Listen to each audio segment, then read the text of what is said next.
Arutz Sheva, Israel National TV, and Or Olam, the Center for Biblical Zionism, present Ari Abramowitz and Jeremy Gimpel. The world only hears an Israeli voice. We want the world to hear a Jewish voice. We're all part of the same body, and that body is Israel.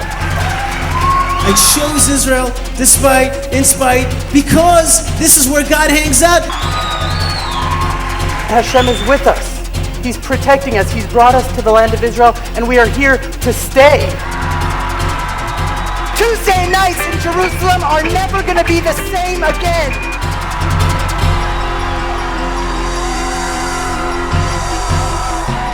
Live from the heart of Israel, welcome to Tuesday Night Live in Jerusalem.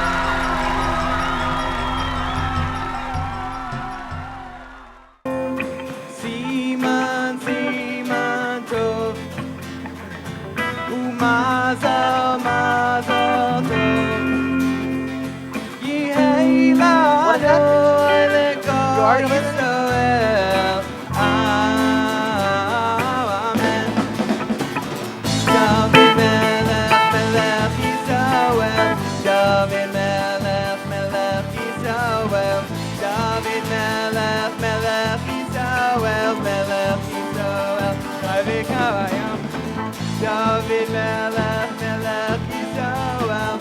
David Melech, Melech Yisrael. David Melech, Melech Yisrael. Melech Yisrael. Vayvikar hayam hayaya siman siman tov. Hayu mazal mazal tov. Vayihei lanu aleko Yisrael.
You ever see someone at a get-together at a party, and before you even speak to them, you just know you love them?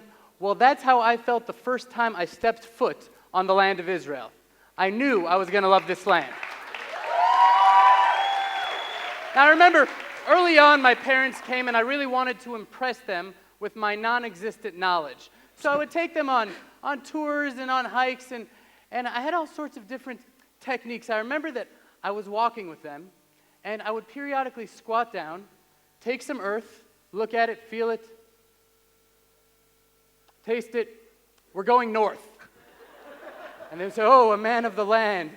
I mean, they were so impressed. They knew exactly what I was about. But I had another technique that was taught to me by Mordechai Zeller, who was one of the best tour guides in all of Jerusalem.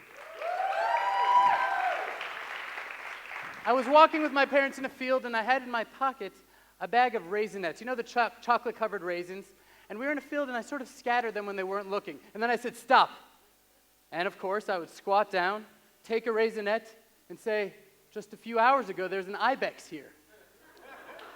And then I would taste it. "Oh, and it's 3 months pregnant." That really impressed them. Now, I'm not really saying you should do this and take people on tours, but since those times, I've really merited to learn to live the land of Israel, and my love for this land has grown by leaps and bounds.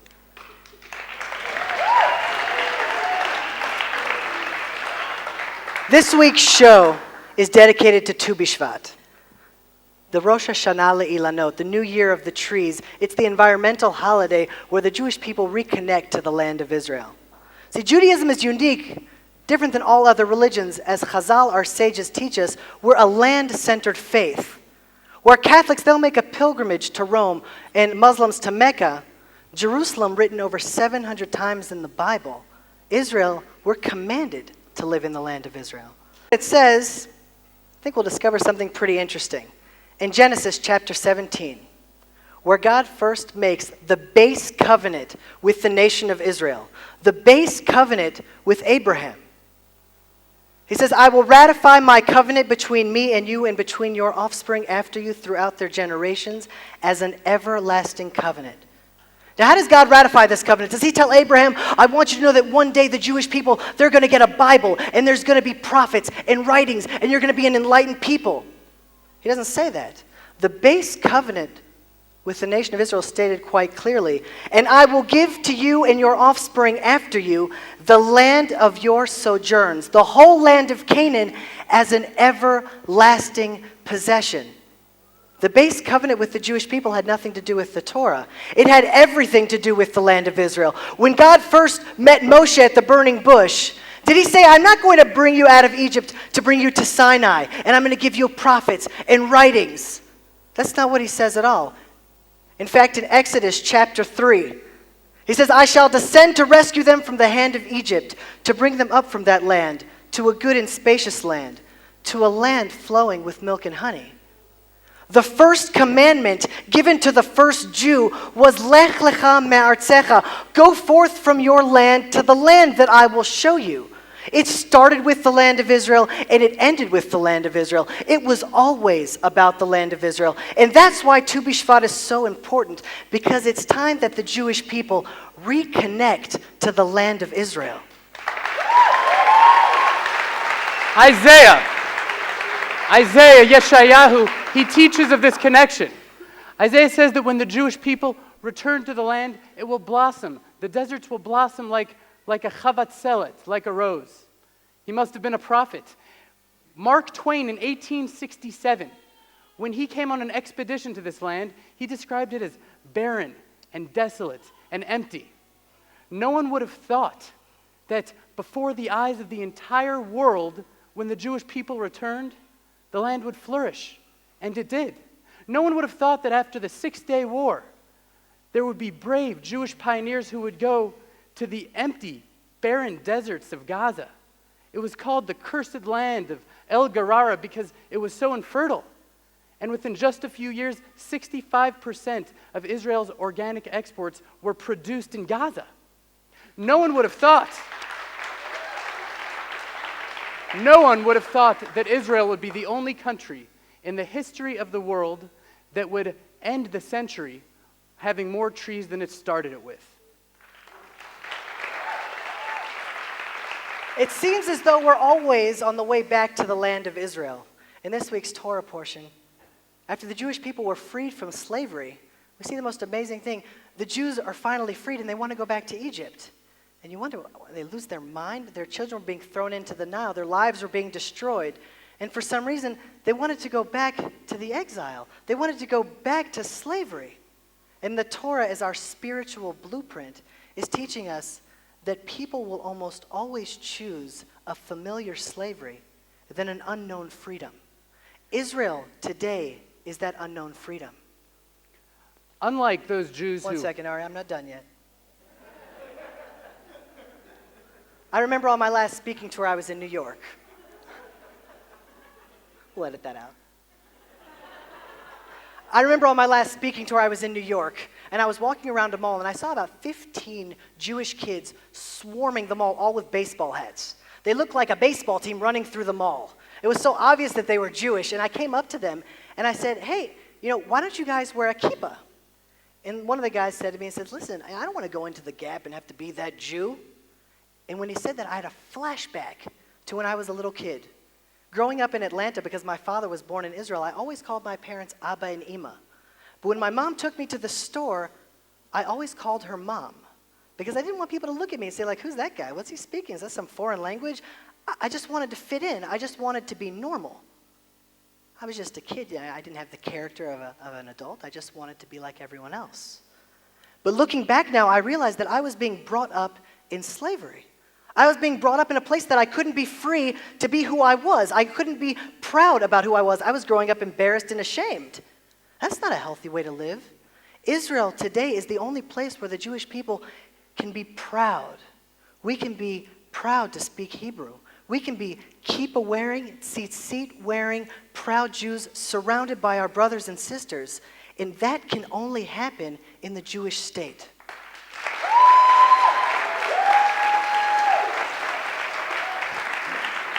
See, Moshe Rabbeinu was not like those Jews that wanted to go back to slavery. He begged and pleaded and prayed to enter the land of Israel. You know, the rabbis in the Gemara, in the Talmud, they ask a very curious question. They said, did he want to enter the land of Israel in order to eat the fruit? In order to eat the fruit?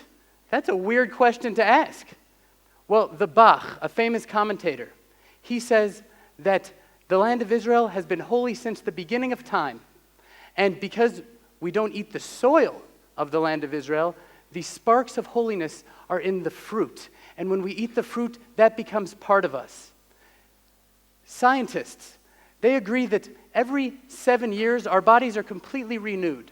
From our hair, to our eyes, to our skin, to our bones. Everything we were 7 years ago is gone. And now we consist of what we have eaten since. When the Jewish people eat the fruits and the grains and the produce of the land of Israel, our physical bodies become the land of Israel. And we can perceive God in the world in a way that the Jewish people have not been able to for millennia. A couple of Shabbases ago, I hosted a birthright in a hotel here in Jerusalem. Birthright.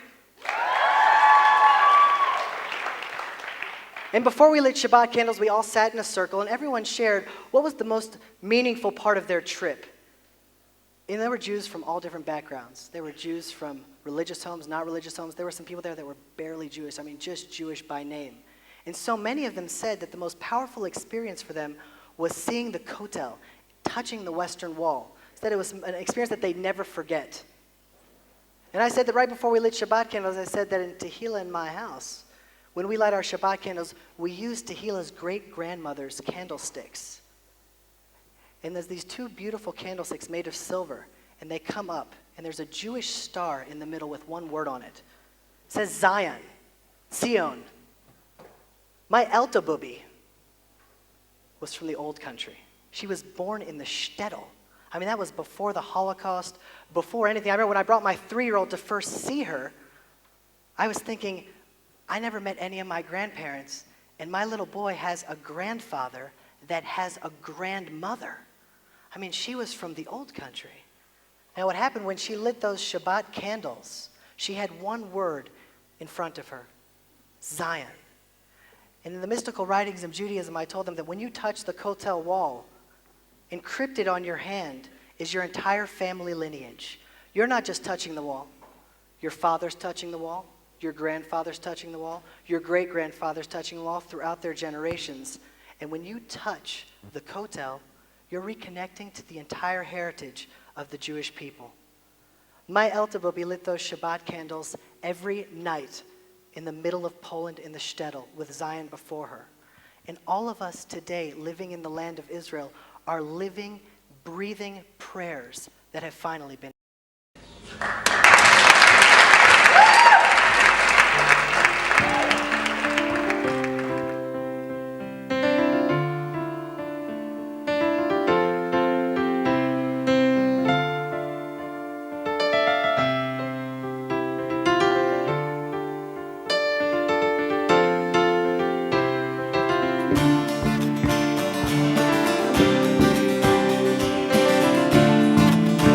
Tefillah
ואני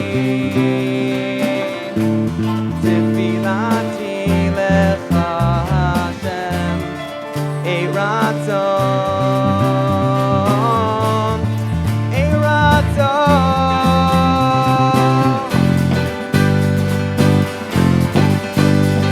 אלוקים ברוב מעשיך, ענני באמת פשעיך, אלוקים. אלוקים ברוב מעשיך, ענני באמת פשעיך, אלוקים.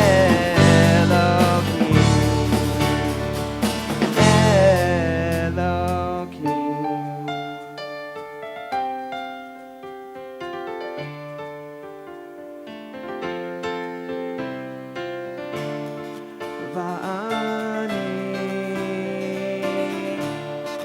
תפילתי לך השם, אי רצון, אי רצון. ואני תפילתי לך השם, אי רצון, אי רצון.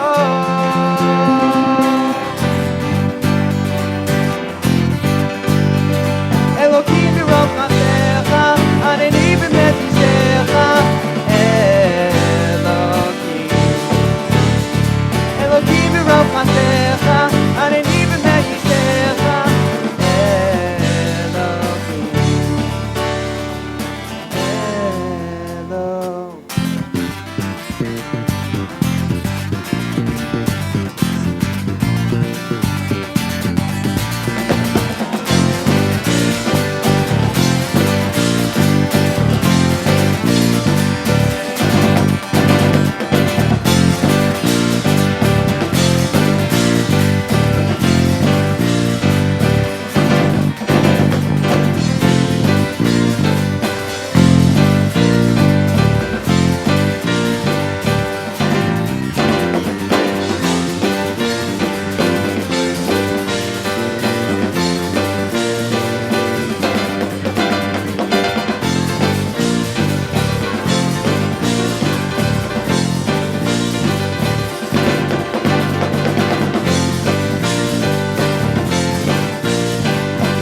I can't believe you still got clapping in you. Right there. At this time of the year, the Shuk, the open market, is an absolute madhouse. There are fruit flying all over the place, apples, coconuts, mangoes, bananas, tomatoes. Are tomatoes even fruits? Let's take a vote. Regardless, it's Tu B'Shvat, it's the birthday of trees. So Jeremy and I went to the Shuk, went to the Jerusalem market, and we met some revolutionary new leaders who were telling us how Tu B'Shvat in Israel is a whole new game. We want you to meet the streets. And now meet the street with Ari and Jeremy. אני אוהב ירושלים.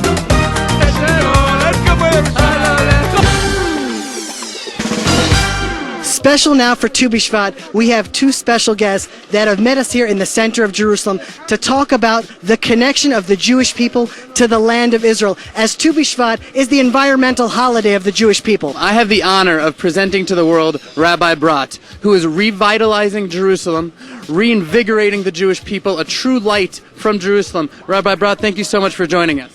Thank you. Now that it's Tu B'Shvat, the holiday of the earth and the birthday of trees, what should the Jewish people all around the world, now that we're back in the land of Israel, understand about Tu B'Shvat? Now that we're back in the land of Israel, we have to understand that our relationship to the land is not only physical, it's also spiritual.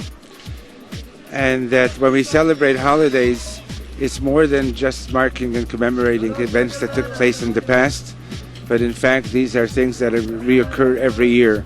So as we're going to celebrate Tu B'Shvat, this literally is the new year of the trees, and that our spiritual connection to the land is a great factor in determining our relationship and our presence in the land. So we're here today with a very special person. What's your name?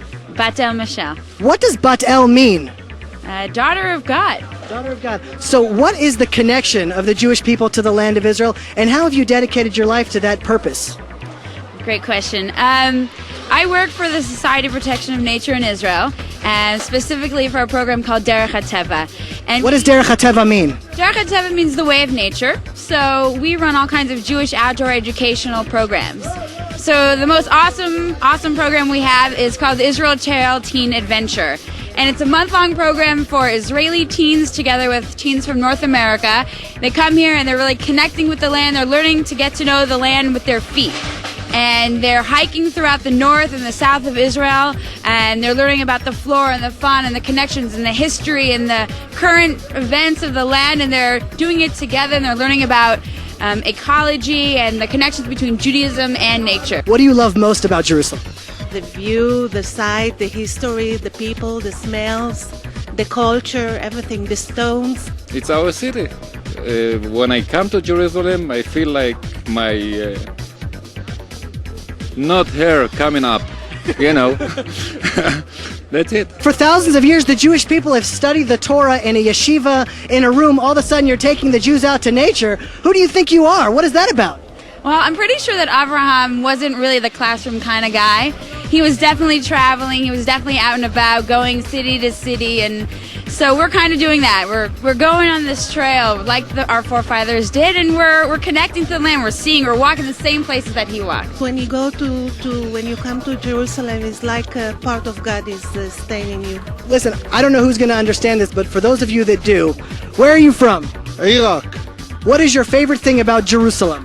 يروشلايم هذه البلد تبعنا بس تبع اليهود إبراهيم الخليلي أعطانا إلنا القدس وبس نحن بنسكن في القدس. Back in the time of the Garden of Eden, the Midrash tells us that trees, the bark of the tree and the fruit of the tree tasted the same. We also have to produce good fruits, and the fruits that we produce should be true to their origin.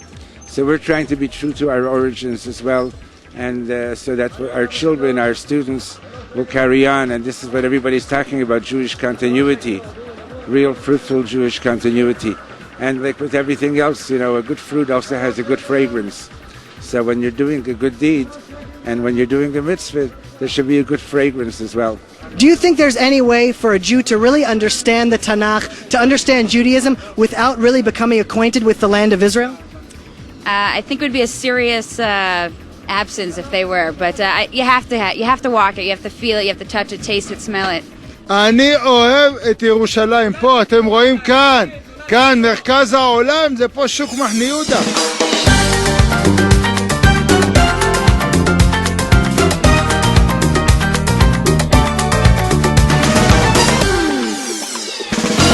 Jeremy and I sat down thinking this week, which we definitely don't like to do. And we were picking our brains, and we were trying to think who was going to be the next guest on Tuesday Night Live in Jerusalem. We wanted someone exciting and dynamic, yet with the wisdom and the love that really embodies Jerusalem. And the first name that popped to mind was Rabbi Yom Tov Glazer.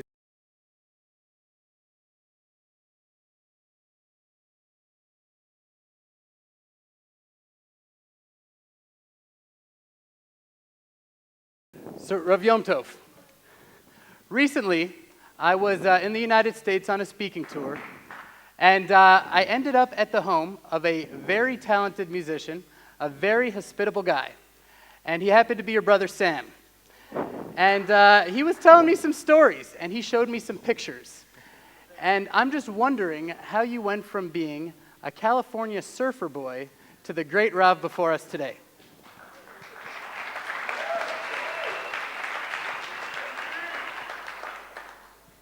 So I was raised in California, as you know, in West Los Angeles, and to a very special, very loving family, and very well-to-do. And I grew up my whole life, you know, surfing most of the time, mountain biking the rest of the time, and I was basically an athlete and a party thrower, and had a lot of, you know, amazing festivities in my place, my parents' place growing up.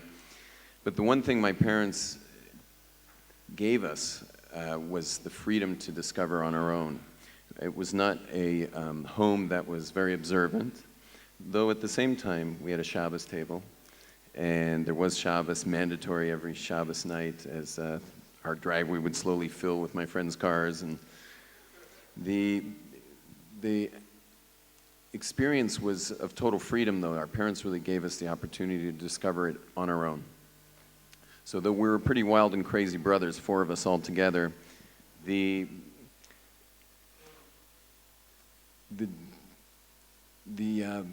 journey to find truth was totally given to us. Our parents never really claimed a patent on truth or anything like that. So we just went out there and tried everything. We got in a lot of trouble. We were the kids that your parents wouldn't let us play with. And we had a really good time. But the one thing that's amazing is that, you know, my father's Shabbos table, he would always have, you know, he was a businessman, he always had people at his table who were not Jews or they were secular people like ourselves, but he would always share with them Shabbos. And his eyes would light up when he shared about Shabbos. Whatever he knew about Shabbos, he would go, you know, just wild to share it. And that stuck with us when we were very little. The idea that knowing it was to share it. If you know it, you got to share it. If you love it, you got to share it. Well, Rabbi, that's not really the journey. The basic journey is that an amazing thing happened. My father had a turn in events in his business, and I used to travel around the world surfing. And for the first time in my life, I didn't have money because of the turn of events in the business to go on a world tour. I was just graduating University of California in Santa Barbara, UCSB, UCAN study buzzed, and I was just graduating that university when, you know, I was going to go on a world surf tour, but I didn't have the money to go anywhere. And there was someone who said, you know what, this guy, it was during the Gulf War in 1991, and I was, believe it or not, I was so far away from Judaism that I was protesting the U.S. Army's involvement in the Gulf War. I mean, I was way out there. I was, you know, like a hippie leader on campus. And, you know, I was going to go on this tour of the world, and someone said, you know what, this guy is lost to the Jewish people. This guy is lost to the Jewish people. And he said, he called Jerusalem. He actually called Aish Torah and asked if I could be on the next Jerusalem fellowships and if they would accept me as a scholarship on that program. And the answer was yes. And that person, by the way, was my brother Sam Glazer, who called them and asked them to accept me on that trip. So I packed my surfboards, I gave them to my parents. I said, send them to Europe in 6 weeks. I'm going to Israel. They were pretty shocked. I got to Israel about 9 days later, after staying up all night discussing just the most incredible philosophic discussions in my life, and getting the answers to questions I'd had since I'm a little kid, totally unanswered in West Los Angeles. I met the wisdom of Jerusalem. On that 9th day, I called my parents. I said, don't send the boards. They said, why not? I said, this is it. They said, this is what? I said, this is the end of the line. I'm here. I'm never going to leave this place for the rest of my life. I'll tell you, I saw a movie with Rabbi Yom Tov on it, and he's trucking down the mountain on this mountain bike, jumping over things and skidding, and then all of a sudden his pants shoot out of his helmet. And the question that I have is, you know, for most world religions, to be a Buddhist, you have to shave your head, live out in the Tibetan hills, disconnect from reality. If you want to be a Catholic priest, you have to stay away from women. You can't get married. How can you explain your involvement in the finite, in the physical, in nature, and then somehow be a spiritual leader? So that's an amazing question, and you're really touching on the secret of the Jewish people altogether. You know, throughout history, Abraham himself, a lot of people feel he was like the first monotheist, first believer of God. But we know that Adam was a monotheist. All the way down the line, Noah didn't believe in God. All the generations preceding Abraham, they were either believing God or rebelling against God, but God was in the picture, the Tower of Babel, God was in the picture. What Abraham taught the world was that we got to bring God not to the top mountaintops, meaning we aren't going up to God. We're going to bring God down here into the physical world. That was the lesson of Abraham. That's the lesson of the Jewish people, is that we don't divorce the world. We're not celibate. We are not fasting. But rather, we are right here in the world, with the world. And we're drawing godliness into even the darkest places. And that's also the lesson of Hanukkah. And that's the lesson of Hanukkah. And that is the lesson of the Jewish people altogether. Is that God created the world that he should have a dwelling below. And that is our message to the Jewish people and to the world. Well,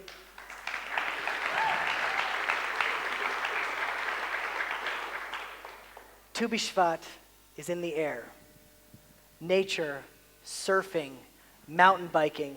What are your thoughts on Tu B'Shvat? What do you have to teach us? We're here to learn. So Tu B'Shvat is the opportunity to celebrate the land of Israel and to celebrate the growth and the tremendous bounty of this land. You know, the Torah, there's a prophecy in the Torah that says that when the Jewish people are thrown out of the land, then the land will lie barren. And in fact, Mark Twain, who visited this country, saw the greatest desolation. He said this place was an absolute wasteland. And that wasn't too long ago. We are living in a generation that is seeing a tremendous bounty of this land. The fruits are absolutely incredible. We are the only country in the world that has more forests every year. We are a nation that is blossoming, not just as a people, but we see that the land is testifying to this yishuv, to this settlement, to our dwelling in this land. We see that the land itself, with the produce, if you go into the markets, it's just unbelievable bounty. That the land itself is testifying to our settlement in the land today. Tu B'Shvat is the celebration of that bounty. Tu B'Shvat is the celebration of going from the stark winter and experiencing this turning of the winter and heading towards the spring, heading towards the lushness of the flowering and the fruits of the land of Israel. But most importantly, to realize is that Judaism is always teaching us that this world is a vessel. And so too the land of Israel is a vessel. And so too Tu B'Shvat, the New Year's of the trees, they are a vessel. Nature is a vessel. That we never focus our focus too much on the vessel, but we always use the vessel to connect. So I remember once when I was surfing in California, there was this hippie surfer from Topanga Canyon, comes paddling by me, and he says to me, "Rabbi, this is God." And I didn't say anything. You know, I'm not there to cause a fight in the water or anything, but I was thinking to myself, no, this is nature. This is nature. God is God. And so our celebration of this land is not it's not like a normal patriotism, like a Russian would fight for Mother Russia, or an Englishman would fight for England. But our patriotism is of a very different nature. Our patriotism to Israel is really our patriotism to God, and the land of Israel is the vessel. Wow. Honestly, I'm so grateful. I'm so grateful to Hashem that we were able to have something to do with having a Rav like you share your wisdom with the world. As a grand finale, would you stand at that beautiful glass podium with your name all over it and share your message with the world? Sure.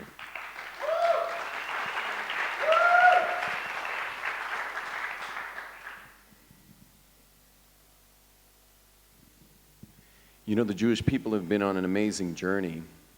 We've been on a journey that's the longest journey of any nation. And that journey of our people is all about, ultimately, the coming together of God and the Jewish people, the land of Israel, and ultimately that the entire world, the Gentile world as well, recognizes God. That's the whole purpose of creation. That's it. In fact, the name Jews, the name Yehudi, Jew, is coming from the word Todah, to give thanks. So the very essence of the Jewish people is giving thanks. What does it mean to give thanks? It means to recognize. If someone gives you something, you say thank you to them, you're recognizing the source of that thing. The Jewish people are the people who recognize the source of that which they receive, meaning ultimately it's the recognizers of God himself. Now, because of our not being able to handle the gift of Israel, so then that gift and that message, which we are, the light unto the nations, to teach that godliness is inside all things, that we are really recipients all the time, and recognizing source, recognizing the source, we couldn't handle the gift. And so the second temple was destroyed, and we were sent throughout the world, but not sent throughout the world for nothing, but to be little points of light, little points of that message all over the globe. But just as the Torah promised, the Jewish people would come back again, that we would be back in the land of Israel, that we again would attain this land, but not just attain the land physically, but to attain it spiritually. Thank you so much. In Deuteronomy chapter 20, it says, "For man is the tree of the field." In Proverbs, the Torah itself is compared to a tree. It says, "Its ways are ways of pleasantness, and all its pathways are peace. It is a tree of life to those who grasp it." Trees in the land of Israel are so precious that Rabbi Yochanan ben Zakkai says, if you have a sapling in your hand and you're told that here before you is the Mashiach, first plant the sapling and only then go out to greet him. We know the Garden of Eden was all about trees. The tree of knowledge, the tree of life. We know that trees have such powerful spiritual content that in the times of the Bible there was an Avodah Zarah based around trees, the Asherah. In Jeremiah chapter 10, it says, "Do not learn the way of the nations, for their practices of the nations are foolish. For one takes wood that he cuts down from the forest and embellishes it with silver and gold." Now, everyone in the room tonight are biblical people, and everyone watching at home are biblical as well. And you need to consider the idea of taking a tree into your home and embellishing it with silver and gold is in direct contradiction to the words of Jeremiah the prophet. But that's not what I want to talk about tonight. I want to talk about why trees are a reference to our final redemption. In Jeremiah chapter 23, it says, "Behold, days are coming, the word of Hashem, when I will establish a righteous sprout from David. A king will reign and prosper, and he will administer justice and righteousness in the land." A righteous sprout, a tzemach David. We pray for that 3 times a day. Why are we praying for a tree of David? Matzmiach Keren Yeshua. Let our salvation grow like a tree. What does a tree have to do with our final redemption? When you look at our final redemption and you look at a tree, you'll see an amazing pattern. When you plant a seed in the ground, if you look under a microscope, the seed disappears entirely. And when all looks like it's lost, it sprouts forth. So too will be our final redemption. When all looks lost, when the exile has no end, 6 million Jews will perish. And when the Jewish people think that there's nothing left, the state of Israel will be born. Today, we're in the same problem. Seems like we have no partners for peace. The Hamas, the PLO, Ahmadinejad. What are we going to do? It seems as though possibly all is lost. But if we understand our redemption's about to sprout forth, if we turn away from the nations and we start turning to God, we'll realize that He's our strength, that He's our hope. He's the one that's in control, and nothing in the world is ever going to change that. Tuesday nights in Jerusalem are never going to be the same again. Because the first time, the Jewish voice is finally going out to the entire world. Shalom from Jerusalem.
It's all in now.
Israel.